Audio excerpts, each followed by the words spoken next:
स्वागत। आता बातमी आहे मुंढव्यातील जमीन व्यवहार प्रकरणी। अंजली दमानिया आक्रमक झाल्या आहेत। आज त्या पुण्याच्या मुंढव्यामध्ये जमिनीची पाहणी करण्यासाठी गेल्या। यावेळी त्यांना गेटवरतीच अडवण्यात आलं। दरम्यान सर्व अधिकाऱ्यांसोबत चर्चा करून माहिती घेऊ अशी माहिती दमानियांनी दिली। त्यासोबत अजित पवार व्यवहार रद्द करणारे कोण आहेत असाही सवाल दमानियांनी केलाय। अजित पवार याला रद्द करणारे कोण? उपमुख्यमंत्री पद हे अनकॉन्स्टिट्यूशनल पद आहे। हे पदच अस्तित्वात नाही। दुसरं ते फायनान्स मिनिस्टर आहे। फायनान्स मिनिस्टरचा रूल्स ऑफ बिझनेस प्रमाणे ते इतर कुठल्याही गोष्टीत पडू शकत नाही। तिसरी गोष्ट, व्यवहार जो रद्द करायचा आहे तो त्याच्या कायद्याने होतो।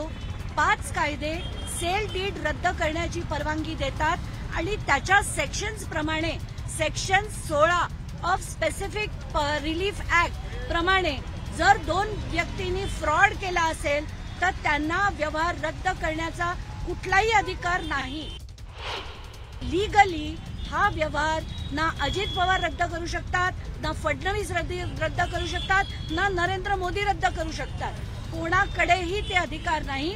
सिव्हिल कोर्टनी, कारण याच्यात फ्रॉड झालाय आणि हे जर फ्रॉड झाला असेल तर सिव्हिल कोर्टनी सिव्हिल आणि क्रिमिनल लायबिलिटी जोपर्यंत तपासत नाहीत तोपर्यंत हा व्यवहार कोणीही रद्द करू शकत नाही। जर सरकारने केला तर त्याला मी चॅलेंज करणारं पिटिशन हायकोर्टात टाकते। तेच व्यक्ती उपमुख्यमंत्री आहेत, पुण्याचे पालकमंत्री आहेत आणि असं असताना पुण्याच्या अधिकाऱ्यांमध्ये आता ही जी समिती काढली आहे त्या 6 पैकी 5 सदस्य पुण्याचे आहेत। काही या समितीकडनं आपण महाराष्ट्र अपेक्षा तरी ठेवू शकेल का की याच्यातनं निष्पक्ष असा चौकशी होईल? खरं अजित पवारांचा राजीनामा घेणं हे त्यांना जर मनाची लाज असेल तर त्यांनी तात्काळ दिला। पुढची बातमी बघूयात। नवी मुंबई पालिकेकडनं छत्रपती शिवरायांच्या पुतळ्याभोवती जाळी लावण्यात आली आहे। या पुतळ्याभोवती 15 फुटांची जाळी लावून पुतळा बंदिस्त करण्यात आलाय। यात छत्रपती शिवरायांच्या पुतळ्याचं अमित ठाकरेंनी अनावरण केलं होतं।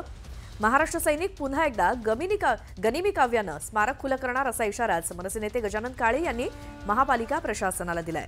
मध्यरात्री 3:30च्या सुमारास चोर दरोडेखोरासारखे वागून नवी मुंबई महापालिकेचे अधिकारी महाराजांच्या पुतळ्याभोवती 15 फुटांची जाळी लावून ते बंदिस्त करतात। यामागे नक्की कोणाचा आदेश होता हे जाणून घेण्यासाठी नवी मुंबईची जनता ही भोळी नाही असा टीकेचा सूर मनसे प्रवक्ते गजानन काळे यांनी लावलाय।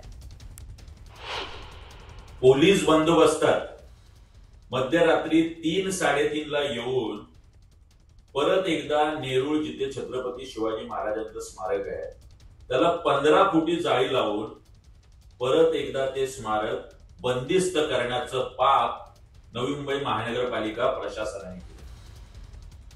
मुळातच एकदा स्मारक खुलं केल्यानंतर त्याला बंदिस्त करण्याची गरज काय?